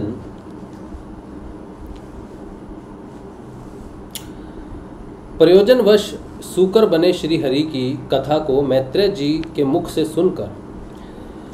सुनकर भी भक्त व्रतधारी विदुर जी को पूर्ण तृप्ति ना हुई। अतः उन्होंने हाथ जोड़कर फिर पूछा। विदुर जी ने कहा, मुनिवर, हमने यह बात आपके मुख से अभी सुनी है कि आदि दैत्य हिरण्याक्ष को भगवान यज्ञ मूर्ति ने ही मारा था। ब्राह्मण, जिस समय भगवान लीला से ही अपनी दाढ़ों पर रखकर पृथ्वी को जल से निकाल रहे थे, उस समय उनसे दैत्यराज हिरण्याक्ष की मुठभेड़ किस कारण हुई? श्री मैत्रेय जी ने कहा, विदुर जी, तुम्हारा प्रश्न बड़ा ही सुंदर है, क्योंकि तुम श्री हरि की अवतार कथा के विषय में ही पूछ रहे हो, जो मनुष्य के मृत्युपाश का छेदन करने वाली है। देखो, उतानपाद का पुत्र ध्रुव बालकपन में श्री नारद जी की सुनाई हुई हरि कथा के प्रभाव से ही मृत्यु के सिर पर पैर रखकर भगवान के परम पद पर आरूढ़ हो गया था। क्या बात है! ध्रुव, जिसे हम नॉर्थ स्टार बोलते हैं ना, ध्रुव एकमात्र ऐसे हैं जो स्थिर हैं, बाकी सब घूमता है। भगवान ने अपना पद दिया है उन्हें। पूर्व काल में एक बार इसी वराह भगवान और हिरण्याक्ष के युद्ध के विषय में देवताओं के प्रश्न करने पर देव श्री ब्रह्मा जी ने उन्हें यह इतिहास सुनाया था, और उसी को परंपरा से मैंने सुना है। विदुर जी, एक बार दक्ष की पुत्री दिति ने पुत्र प्राप्ति की इच्छा से कामातुर होकर सायंकाल के समय ही अपने पति मरीचि नंदन कश्यप जी से प्रार्थना की। उस समय कश्यप जी खीर की आहुतियों द्वारा अग्नि जिह्व भगवान यज्ञपति की आराधना कर सूर्यास्त का समय जान अग्निशाला में ध्यानस्थ होकर बैठे थे। दीति ने कहा, विद्वन, मत वाला हाथी जैसे केले के वृक्ष को मसल डालता है, उसी प्रकार यह प्रसिद्ध धनुर्धर कामदेव मुझ अबला पर जोर जताकर आपके लिए मुझे बेचैन कर रहा है। अपनी पुत्रवती सोतों की सुख समृद्धि को देखकर मैं ईर्ष्या की आग में जली जाती हूँ। अतः आप मुझ पर कृपा कीजिए, आपका कल्याण हो। जिनके गर्भ से आप जैसा पति पुत्र रूप से उत्पन्न होता है, वे ही स्त्रियां अपने पतियों से सम्मानित समझी जाती हैं। उनका सुयश संसार में सर्वत्र फैल जाता है। हमारे पिता प्रजापति दक्ष का अपनी पुत्रियों पर बड़ा स्नेह था। एक बार उन्होंने हम सबको अलग अलग बुलाकर पूछा कि तुम किसे अपना पति बनाना चाहती हो। वे अपनी संतान की सब प्रकार की चिंता रखते थे। अतः हमारा भाव जानकर उन्होंने उनमें से हम 13 पुत्रियों को, जो आपके गुण स्वभाव के अनुरूप थी, आपके साथ ब्याह दिया। अतः मंगल मूर्ते कमल नयन, आप मेरी इच्छा पूर्ण कीजिए, क्योंकि हे महतम, आप जैसे महापुरुषों के पास दीन जनों का आना निष्फल नहीं होता। विदुर जी, दीति कामदेव के वेग से अत्यंत बेचैन हो और बेबस हो रही थी। उसने इसी प्रकार बहुत सी बातें बनाते हुए दीन होकर कश्यप जी से प्रार्थना की। तब उन्होंने उसे सुमधुर वाणी से समझाते हुए कहा, भीरू, तुम्हारी इच्छा के अनुसार मैं अभी अभी तुम्हारा प्रिय अवश्य करूँगा। भला जिसके द्वारा अर्थ, धर्म और काम तीनों की सिद्धि होती है, अपनी ऐसी पत्नी की कामना कौन पूर्ण नहीं करेगा। जिस प्रकार जहाज पर चढ़कर मनुष्य महासागर को पार कर लेता है, उसी प्रकार गृहस्थ आश्रमी दूसरे आश्रमों को आश्रय देता हुआ अपने आश्रम द्वारा स्वयं भी दुख समुद्र के पार हो जाता है। मानिनी, स्त्री को तो त्रिविध पुरुषार्थ की कामना वाले पुरुष का आधा अंग कहा जाता है। उस पर अपनी गृहस्थी का भार डालकर पुरुष निश्चिंत होकर विचरता है। इंद्रिय रूप शत्रु अन्य आश्रम वालों के लिए अत्यंत दुर्जय हैं, किंतु जिस प्रकार किले का स्वामी सुगमता से ही लूटने वाले शत्रुओं को अपने अधीन कर लेता है, उसी प्रकार हम अपनी विवाहिता पत्नी का आश्रय लेकर इन इंद्रिय रूप शत्रुओं को सहज में ही जीत लेते हैं। देखो, शादी की महानता है। जो लोग कहते हैं ना, हम शादी नहीं करेंगे, ब्रह्मचर्य रखेंगे और साधना करेंगे, तो पत्नी हमारी साधना में और पति हमारी साधना में हमारा सहयोगी होता है। वो ऐसी कई हमारे अंदर ऐसी वासनाएं होती हैं जिसे हम खुले रूप से शांत नहीं कर सकते, या जिनको भोग कर शांत नहीं कर सकते। तो शादी हमें कई वृत्तियों से मुक्त करवाती है, और पत्नी जो है वो बहुत बड़ी सहायक होती है। उसी तरह से पति भी पत्नी के लिए बहुत बड़ा सहायक होता है। मैं ये सत्संग करता हूँ, आप लोगों से बात करता हूँ, किसी को मैं कोई बात कहता हूँ तो वो मेरी बात सुनते हैं, लेकिन जब मैं अपनी वाइफ को कहता हूँ तो थोड़ा सा उस पर थोड़ा विरोध होता है या उसका अपना है, क्योंकि वो अलग तरह से देखती है चीज़ों को, और मुझे अच्छा भी लगता है, क्योंकि किसी को आप डायरेक्ट मत समझ। जैसे मैंने कहा ना, मैं गुरुजी की बात तो सुनता हूँ, लेकिन मैं सत्य का शोध करता हूँ, सत्य को जानने का प्रयास करता हूँ, मैं खोजी हूँ। इसी प्रकार से हर व्यक्ति को खोजी होना चाहिए। हमारे कहने से कोई उस चीज़ को मान ले और हम ये सोचें कि मान ले, कोई नहीं मानेंगे तो वो मेरा विरोधी है, नहीं, ऐसा नहीं है। उसके ना मानने में ही हमारा स्वाध्याय है, क्योंकि हर व्यक्ति की अपनी खोज होती है। किसी की खोज का आध्यात्मिक जगत में हमने खोज लिया, उससे आपको कोई लाभ नहीं होगा। हम बता सकते हैं कि वहाँ पर चीज़ है, लेकिन जानना पड़ेगा, खोज खुद करनी पड़ेगी। तो इस तरह से कई चीज़ें होती हैं जो हमारे अंदर ऐसी होती हैं जो ग्रस्त जीवन में रहकर पति और पत्नी एक दूसरे की सहायता करते हैं। कई बार पति और पत्नी एक दूसरे के इतने विरोध में होते हैं कि वो भी एक तरह से सहायता ही होती है, लेकिन स्वाध्याय करने की ज़रूरत होती है। व्यक्ति स्वाध्याय नहीं कर पाता और अंदर ही अंदर कुड़ता रहता है, जलता रहता है और एक दूसरे को दोषी मानकर अपना पूरा जीवन व्यतीत कर देता है। लेकिन कोई भी घटना संसार की बिना वजह नहीं घटती, कोई दुख बिना वजह नहीं आता। हर दुख में शिक्षा है, हर दुख में शिक्षा है। दुख जो है वो सबसे बड़ा टीचर है भौतिक जगत में, लेकिन लोग भागते हैं। तो यहाँ पर कपिल मुनि जो हैं ये विवाहित गृहस्थ आश्रम की एक बड़ी खूबी बता रहे हैं कि क्या कहते हैं, सुनिएगा ध्यान से, है ना। कहते हैं इंद्रिय रूप शत्रु, इंद्रिया मतलब ये जो हमारी पंच इंद्रियाएँ हैं, कर्म इंद्रियाएँ हैं, है ना, ये इंद्रियाएँ शत्रु होती है हमारी, क्योंकि ये चाहिए वो चाहिए यही तो करती हैं। तो इंद्रिय रूप शत्रु अन्य आश्रम वालों के, त्याग आश्रम है, वृद्धाश्रम है, वानप्रस्थ है, इस तरह से है ना, तो अन्य आश्रम के लिए अत्यंत दुर्जय है। किंतु जिस प्रकार किले का स्वामी सुगमता से ही लूटने वाले शत्रुओं को अपने अधीन कर लेता है, उसी प्रकार हम अपनी विवाहिता पत्नी का आश्रय लेकर इन इंद्रिय रूप शत्रुओं को सहज में ही जीत लेते हैं। तो लोग पूछते हैं ब्रह्मचर्य क्या है। तो जब हम अपने पति के प्रति, अपनी पत्नी के प्रति एकनिष्ठ हैं, तो उससे हमारा ब्रह्मचर्य भंग नहीं होता। पत्नी के साथ सहवास या पति के साथ सहवास करने से ब्रह्मचर्य भंग नहीं होता। हाँ, एक समय ज़रूर होता है, उचित समय ज़रूर होता है, लेकिन ब्रह्मचर्य इससे भंग नहीं होता। तो कोई ब्रह्मचारी है और कहता है कि हमें शादी नहीं करनी है, ब्रह्मचारी ही रहना है, तो गृहस्थ आश्रम में भी वो उसे ब्रह्मचारी ही माना जाएगा, जो एक स्त्री के प्रति एकनिष्ठ है या एक पति के प्रति एकनिष्ठ है। फिर कहते हैं, अपनी पत्नी को कहते हैं गृहेश्वरी। क्या बात है, गृहेश्वरी, तुम जैसी भार्या के उपकारों का बदला तो हम अथवा और कोई भी गुणग्राही पुरुष अपनी सारी उम्र में अथवा जन्मांतर में भी पूर्ण रूप से नहीं चुका सकता। तो भी तुम्हारी इस संतान प्राप्ति की इच्छा को मैं यथाशक्ति अवश्य पूर्ण करूंगा, परंतु अभी तुम एक मुहूर्त ठहरो, जिससे लोग मेरी निंदा न करें। यह अत्यंत घोर समय राक्षस आदि घोर जीवों का है और देखने में भी बड़ा भयानक है। इसमें भगवान भूतनाथ के गण भूत प्रेत आदि घुमा करते हैं।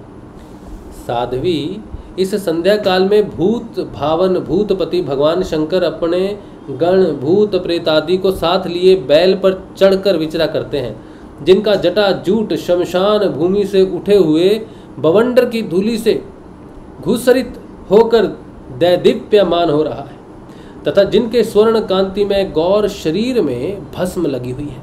वे तुम्हारे देवर श्वशुर महादेव जी अपने सूर्य चंद्रमा और अग्नि रूप तीनों नेत्रों से, सूर्य चंद्रमा और अग्नि रूप, देखो ये बात आ गई बात, है ना। उस दिन हमारी बात हुई थी ना, तीसरे नेत्र पर, तीसरा नेत्र खुलता है, पता नहीं दिव्य दृष्टि है, तो हमने कहा था तीसरा नेत्र अग्नि है। तीसरा नेत्र खुलता है सिर्फ जलाने के लिए खुलता है, और वो किधर खुलता है? अंदर खुलता है, बाहर किसी को नहीं जला सकते। जैसे शिव को देखते ना, शिव की तीसरी आंख खुली और कामदेव भस्म हो गया, मूल रूप से काम कहाँ है? तुम्हारे अंदर, जब हमारे अंदर वासनाएं जागती हैं, किधर जागती हैं? हमारे रक्त में जागती हैं। रक्त में वास करता है काम तो अंदर जागती हैं। तो हम कामदेव को भस्म करने के लिए अपना रक्त तो नहीं जला सकते। सूक्ष्म है। तो वो तीसरी नेत्र दिव्य नेत्र है, उसे दिव्य नेत्र, दिव्य दृष्टि कहते हैं, जो खून में आरबीसी, डब्ल्यूबीसी, प्लेटलेट्स को छोड़कर काम को ही भस्म करेगा।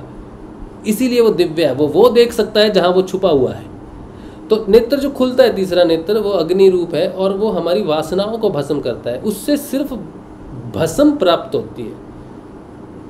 तीसरे नेत्र कोई सृजन नहीं करता, कुछ भी सृजनात्मक नहीं है, ध्वंसात्मक है। और वो आंतरिक ध्वंस है, बाहर कुछ भी ध्वंस नहीं कर सकते। तिनका भी नहीं जला सकते तीसरी आंख से, तिनके को भस्म नहीं कर सकते। वो सिद्धि है जिससे तिनका भस्म होगा। लेकिन तीसरे नेत्र का एक ही काम है, तुम्हारे अंदर की सारी वासनाओं को जलाकर खाक कर देना। लेकिन भोलेनाथ की उस लीला को लोगों ने उलट ही समझ रखा है। तीसरा नेत्र खोल के तुमको भस्म कर दूंगा। किसको भस्म करेगा भाई तू? दिव्य दृष्टि खुल जाएगी, तीसरा नेत्र खुल जाएगा। दिव्य दृष्टि अलग चीज है, वो सिद्धियां हैं। तो यहाँ पे देखो क्या कह रहे हैं कपिल मुनि जी, क्या कह रहे हैं भोलेनाथ के 3 नेत्रों के बारे में? कहते हैं महादेव जी अपने सूर्य, चंद्र और अग्नि रूप 3 नेत्रों से सभी को देखते रहते हैं। संसार में उनका कोई अपना या पराया नहीं। क्या बात है। क्यों नहीं है भाई? क्योंकि सही या गलत में अपना या पराया होता है। मेरा सही है, तुम्हारा गलत है। नहीं, तुम्हारा सही है, मेरा ही गलत है। तो पराया और अपने में सही और गलत हो जाता है। लेकिन सत्य ना अपना है ना पराया है। सत्य सत्य है, कल भी था, आज भी है, हमेशा रहेगा, एक जैसा ही रहेगा। वो किसी का नहीं है, किसी का नहीं है। लेकिन वो सबको देखता है और सबको प्रभावित करता है। जो उसकी शरण में जाता है उसकी वो रक्षा करता है, और जो उससे दूर जाता है उसे वो भस्म कर देता है। चलिए, तो संसार में उनका कोई अपना या पराया नहीं है, ना कोई अधिक आदरणीय और ना निंदनीय ही है। हम लोग जो अनेक प्रकार के व्रतों का पालन करके उनकी माया को ही ग्रहण करना चाहते हैं, जिसे उन्होंने भोग कर लात मार दी है। विवेकी पुरुष अविद्या के आवरण को हटाने की इच्छा से उनके निर्मल चरित्र का गान किया करते हैं।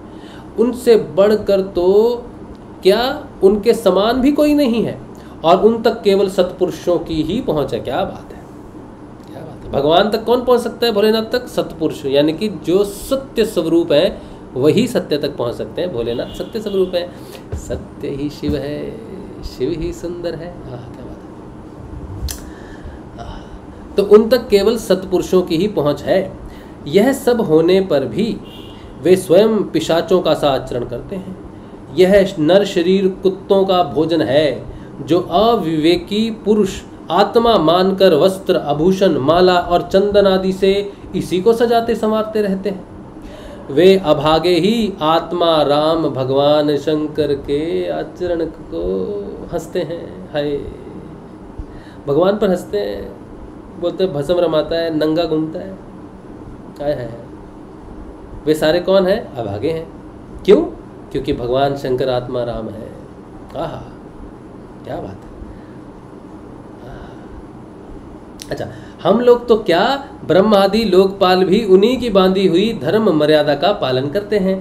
वे ही इस विश्व के अधिष्ठान हैं, तथा यह माया भी उन्हीं की आज्ञा का अनुसरण करने वाली है। ऐसे होकर भी वे प्रेतों का सा आचरण करते हैं। आहा, अहो, उन जग द्वयापक प्रभु की यह अद्भुत लीला कुछ समझ में नहीं आती। श्री मैत्रेय जी कहते हैं, पति के इस प्रकार समझाने पर भी कामातुर ने वेश्या के समान निर्लज्ज होकर ब्रह्म ऋषि कश्यप जी का वस्त्र पकड़ लिया। तब कश्यप जी ने उस निंदित कर्म में अपनी भार्या का बहुत आग्रह देख देव को नमस्कार किया और एकांत में उसके साथ समागम किया। फिर जल में स्नान कर प्राण और वाणी का संयम करके विशुद्ध ज्योतिर्मय सनातन ब्रह्म का ध्यान करते हुए उसी का जाप करने लगे। विदुर जी, दीति को भी उस निंदित कर्म के कारण बड़ी लज्जा आई और वह ब्रह्म ऋषि के पास जा सिर नीचा करके इस प्रकार कहने लगी। दीति बोली, ब्राह्मण, भगवान रुद्र भूतों के स्वामी हैं। मैंने उनका अपराध किया है, किंतु वे भूत श्रेष्ठ मेरे इस गर्भ को नष्ट ना करें। मैं भक्त वांछला कल्पतरु उग्र एवं रुद्र रूप महादेव को नमस्कार करती हूँ। वे सत्पुरुषों के लिए कल्याणकारी एवं दंड देने के भाव से रहित हैं, किंतु दुष्टों के लिए क्रोध मूर्ति दंड पाणी है।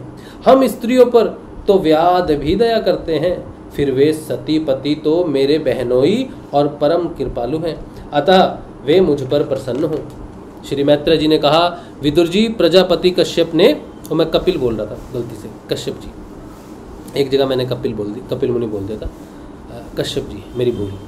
प्रजापति कश्यप ने सायकालीन संध्या चंदन आदि कर्म से निवृत्त होने पर देखा कि दीति थर थर कांपती हुई अपनी संतान की लौकिक और पारलौकिक उन्नति के लिए प्रार्थना कर रही है। तब उन्होंने उससे कहा, कश्यप जी ने कहा, तुम्हारा चित्त काम वासना से मलिन था, वह समय भी ठीक नहीं था और तुमने मेरी बात भी नहीं मानी तथा देवताओं की भी अवहेलना की। अमंगलमयी चंडी, तुम्हारी कोख से दो बड़े ही अमंगलमय और अधम पुत्र उत्पन्न होंगे। वे बार बार संपूर्ण लोक और लोकपालों को अपने अत्याचारों से रुलाएंगे। जब उनके हाथों से बहुत ही निरपराध और दीन प्राणी मारे जाने लगेंगे, स्त्रियों पर अत्याचार होने लगेंगे और महात्माओं को शुद्ध किया जाने लगेगा, उस समय संपूर्ण लोकों की रक्षा करने वाले श्री जगदीश्वर कुपित होकर अवतार लेंगे और इंद्र जैसे पर्वतों का दमन करता है उसी प्रकार उनका वध करेंगे। दीति ने कहा, प्रभु, यही मैं भी चाहती हूँ कि यदि मेरे पुत्रों का वध हो तो वह साक्षात भगवान चक्रपाणि के हाथ से ही हो, कुपित ब्राह्मणों के शाप आदि से ना हो। जो जीव ब्राह्मणों के शाप से दग्ध अथवा प्राणियों को भय देने वाला होता है, वह किसी भी योनि में जाए उस पर नार की जीव भी दया नहीं करते। कश्यप जी ने कहा, देवी, तुमने अपने किए पर शोक और पश्चाताप प्रकट किया है, तुम्हें शीघ्र ही उचित अनुचित का विचार भी हो गया तथा भगवान विष्णु, शिव और मेरे प्रति भी तुम्हारा बहुत आदर जान पड़ता है। इसलिए तुम्हारे एक पुत्र के 4 पुत्रों में से एक ऐसा होगा जिसका सतपुरुष भी मान करेंगे और जिसके पवित्र यश को भक्त, शरीर में ना एक एक रोम मेरा खिल गया है, एक एक रोम जो है ना,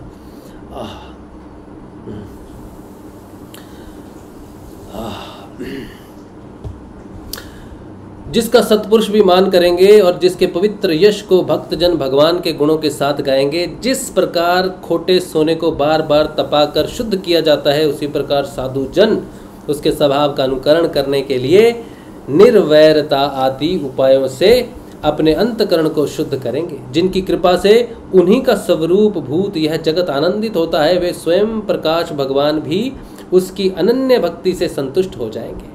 दिति, वह बालक बड़ा ही भगवत भक्त, उदार हृदय, प्रभावशाली और महान पुरुषों का भी पूज्य होगा तथा प्रौढ़ भक्ति भाव से विशुद्ध और भावान्वित हुए अंतकरण में श्री भगवान को स्थापित करके देहाभिमान को त्याग देगा।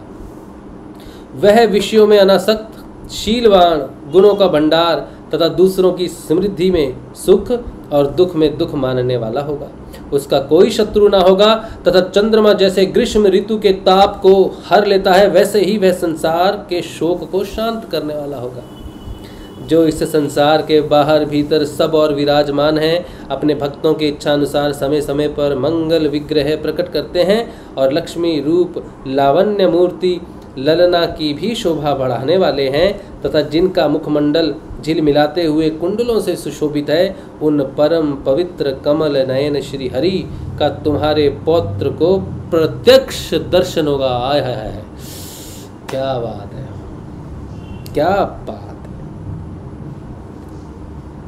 भगवान उन परम पवित्र, क्या फिर से पढ़ेंगे, जो इस संसार के बाहर भीतर सब और विराजमान हैं, अपने भक्त के इच्छा अनुसार समय समय पर मंगल विग्रह प्रकट करते हैं और लक्ष्मी रूप लावण्य मूर्ति ललना की भी शोभा बढ़ाने वाले हैं तथा जिनका मुखमंडल झिलमिलाते हुए कुंडलों से सुशोभित है, उन परम पवित्र कमल नयन श्री हरि का तुम्हारे पौत्र को प्रत्यक्ष दर्शन होगा। आया है।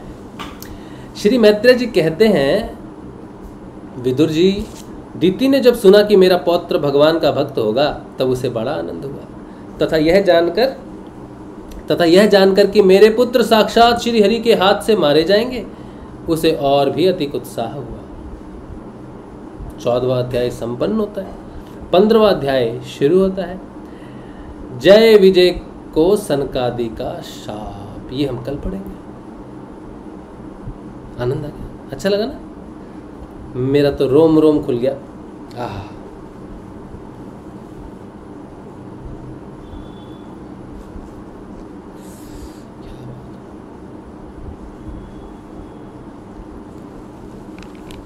भक्तों की बात आती है ना तो मन प्रसन्न हो जाता है।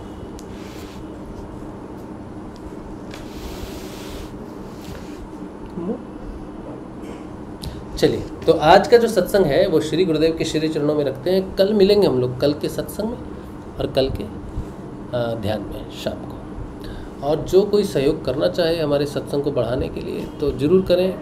हमारा जी पे, फ़ोन पे यही है।